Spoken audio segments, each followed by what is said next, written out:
Quarantine Corner.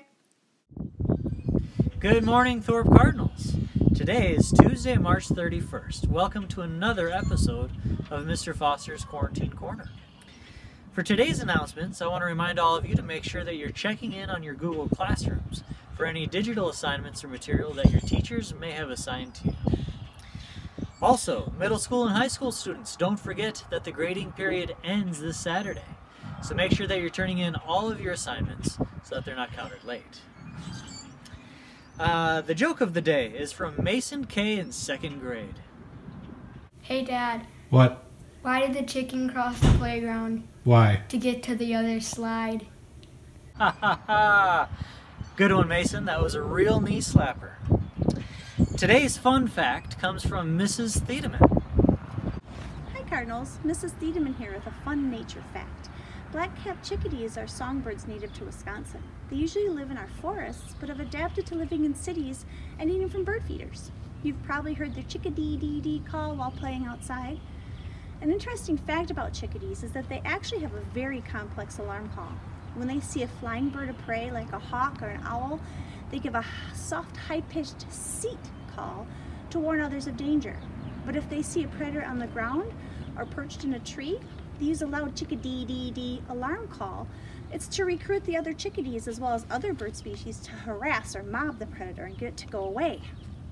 What is cool is that they can communicate what kind of predator by changing how many D's are at the end of the call, sometimes adding 5, 10, or 15 D's. When researchers studied chickadees with an owl nearby, they heard as many as 23 added D's. That call would go on forever.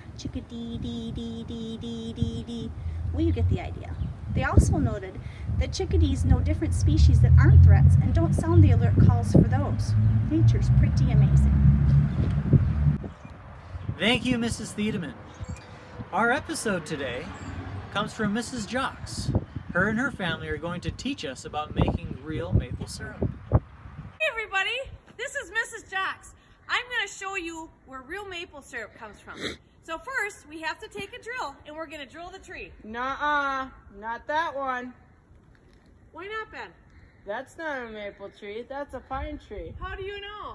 Because of the branches Okay. of the pine. Okay, he's right. This is a pine tree. We would not want maple syrup from a pine tree. Let's do this one. Nuh-uh.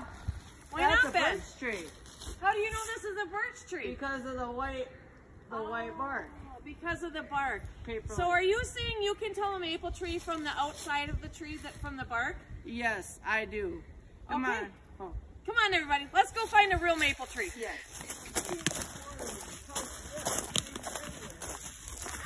Okay, we found our maple tree and we just drilled the hole. And if you look real close, you can see the maple sap is already dripping out of there. So now we're going to take our tap, which looks like this. And we're going to tap that into the tree.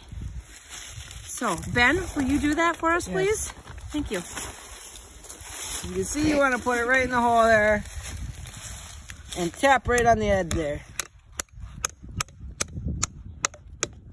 And that's how you can tell it's in. And you can already see the maple sap is coming out of the tree. So we want to get our bag on there right away to collect all that goodness. Now, not every tree in our woods is a maple tree, but as you can look, we've tapped a lot of trees. Every tree with a blue bag is a maple tree.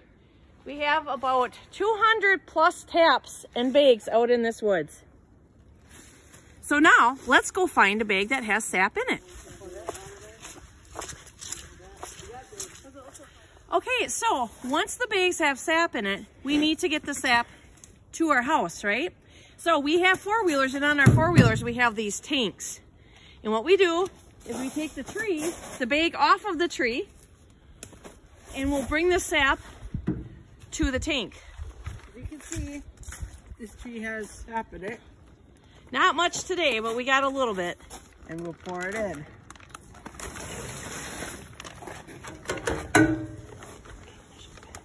On the back of the tank is a pipe When this is full, we'll take this out by the road and fill up a big, big tub. We would open this up, the sap comes out of this tube, goes into that tub, and that tub then goes into the back of the truck.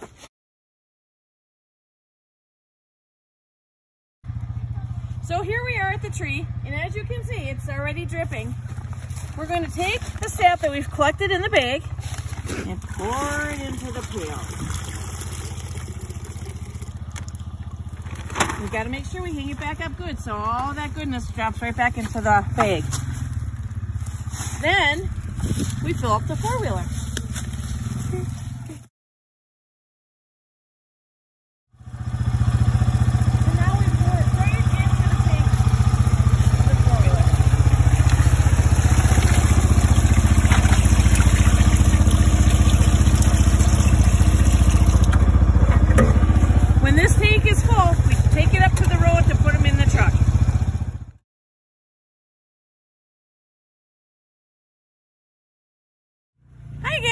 So, we're going to show you just a few of the trees that we've tapped. Every tree that has a blue bag has a tap in it. So we have to make sure that we empty every bag into the four-wheeler.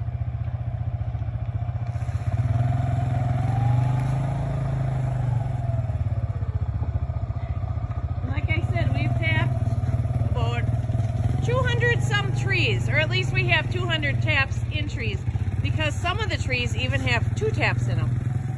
All right, let's head up to the truck and dump our tanks into the truck. So from here, we can dump pails in. And Raiden is adding his work to our barrel.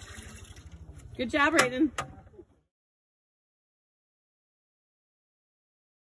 So now we have to get the sap from the tank into the barrel, up into the truck.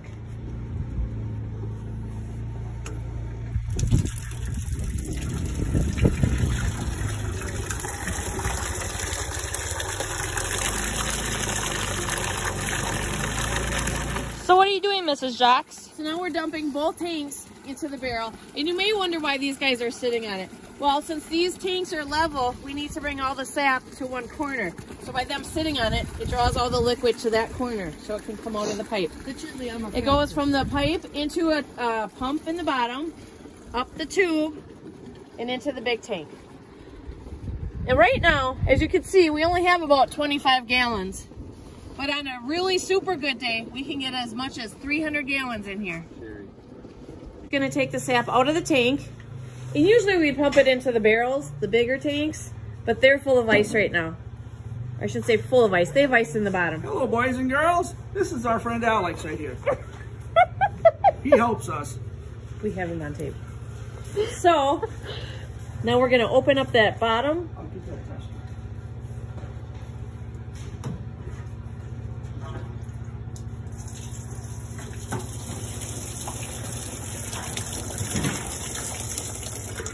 And now we're going to be testing the sugar content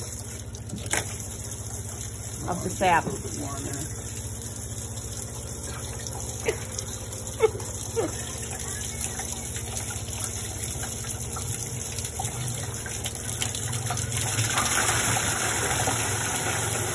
Now, Mrs. Jacque, now we're checking the sugar content The sap.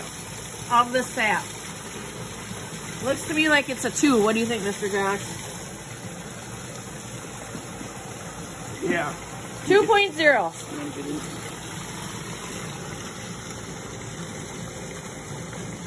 It's now being pumped into this tube, and Emily can follow me. It's all the way across the top into this tank over here. From there, Mr. Jacque will open this up. And if you look real close, you can see there's sap in there. It goes into our back pan, where it gets nice and warm. And then it goes into this little box, which brings it over to here.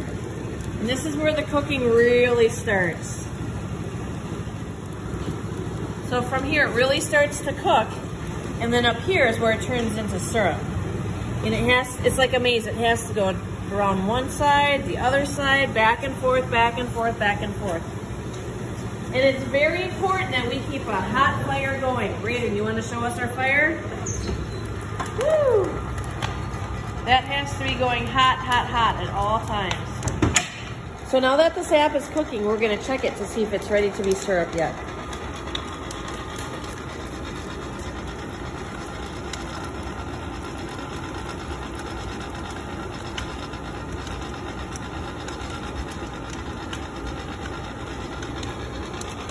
This is another tester we have, and it has to be between the two red lines for it to be syrup. So we let it drop in. And it's not quite ready yet. It's got a little ways to go. So then when that tester comes out and says that we're ready for syrup, Mr. Jacque pours it into here, and it filters through these milk house filters. And then in the pail is our syrup. So you might remember that when we were collecting out in the woods, you might have seen little brown spots in the syrup or maybe a stick or two. Don't worry, that doesn't go into the sap. Our sap gets filtered 4 to 5 times before it even goes into a jar. Hi everybody. So to wrap this up, we're going from sap to syrup. And just so you know, it takes about 40 gallons of sap to make 1 gallon of syrup. That's a lot of sap. All right, enjoy your pancakes. And if you ever need some syrup, just let me know. The Boys Sugar Bush always has it available. Thanks.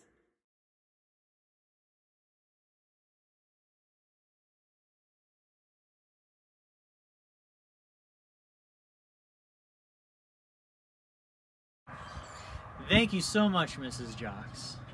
All right, Cardinals, thank you for joining me on another episode of Mr. Foster's Quarantine Corner.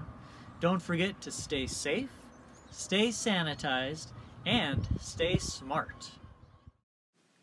Mr. Foster's Quarantine Corner.